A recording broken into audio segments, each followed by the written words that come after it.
এই মুহূর্তের বড় খবর, সন্দীপ ঘোষ সহ 4 জনের কাউকে হেফাজতে চাইল না সিবিআই। 23 তারিখ পর্যন্ত জেল হেফাজতে সন্দীপ ঘোষ। আরজিকর মেডিকেলে দুর্নীতি, 4 জনেরই জেল হেফাজতে নির্দেশ। পরে প্রয়োজন হলে হেফাজতে যাওয়ার আর্জি জানানো হবে বিশেষ আদালতে, জানালেন সিবিআই এর আইনজীবী। ভবিষ্যতে রায় কি হবে তা এখন থেকেই ঠিক করতে চাইছেন, তখন কি পরিস্থিতি হবে সেই বুঝে নির্দেশ দেওয়া হবে।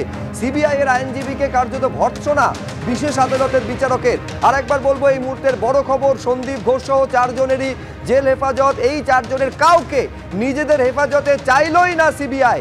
আর একবার আপনাদের বলবো, আরজি করে যে দুর্নীতির অভিযোগ, যে দুর্নীতিতে সন্দীপ ঘোষকে গ্রেফতার করেছিল সিবিআই, তারপর 8 দিনের সিবিআই হেফাজতে নির্দেশ দেওয়া হয়। আজকে যখন পেশ করা হয় 4 জনকে, তাদের হেফাজতেই চাইল না সিবিআই।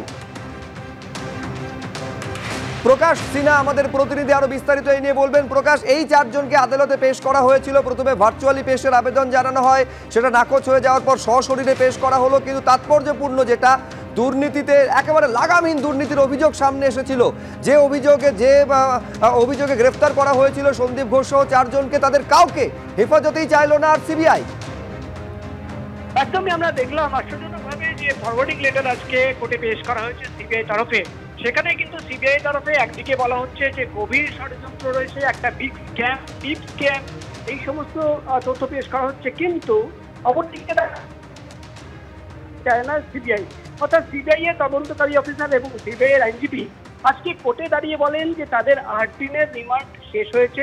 প্রত্যেকেই মনে করছিল যে আরো বাকি 6 দিন বা 7 দিন যেটা রয়েছে সেই রিমান্ড ক্লিয়ার আজকে সিবিআই তরফে করা হবে। কিন্তু আমরা দেখলাম যে খুবই তাৎপর্যপূর্ণভাবে আজকে সিবিআই তরফে কোনোভাবে সন্দীপ ঘোষ সহ 4 জন তাদের কিন্তু নিজেদের হেফাজতে নেওয়ার কোনো প্রেয়ার আজকে সিবিআই তরফে করা হলো না। সিবিআই আইনজীবী তিনি কোর্টে দাঁড়িয়ে বললেন যে তারা ইতিমধ্যেই 8 দিনের কাস্টাডি পেয়েছিলেন, তারা জিজ্ঞাসাবাদ করেছেন, বাকি 7 দিন রয়েছে, সেই 7 দিন পরবর্তী ক্ষেত্রে আগামী দিনে তারা কিন্তু নেবেন। যেহেতু তারা ডিজিটাল এভিডেন্স স্ক্রুটনি করতে চান, সেই সমস্ত এভিডেন্স যেটা কিন্তু তারা বাজেয়াপ্ত করেছেন তল্লাশি অভিযানে, সেটা খুঁটিয়ে দেখতে চান, তাই কিন্তু তারা আজকে পুলিশ রিমান্ডের কোনো প্রেয়ার দিচ্ছেন না।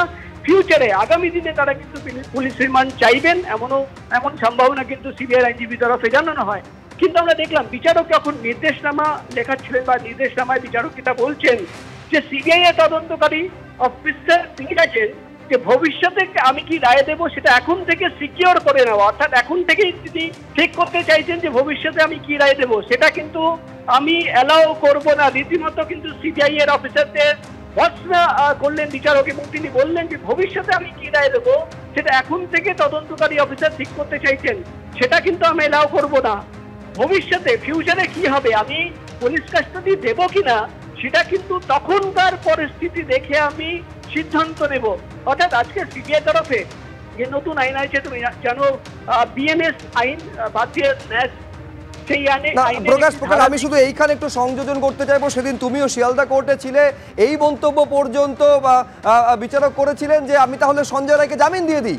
আইও থেকে শুরু করে সিবিআই এর যে পিপি, তিনি সময়ে হাজির হননি কেন, এই মামলার গুরুত্ব কি বুঝতে পারছে না সিবিআই, এই রকম মন্তব্য পর্যন্ত শোনা গিয়েছিল।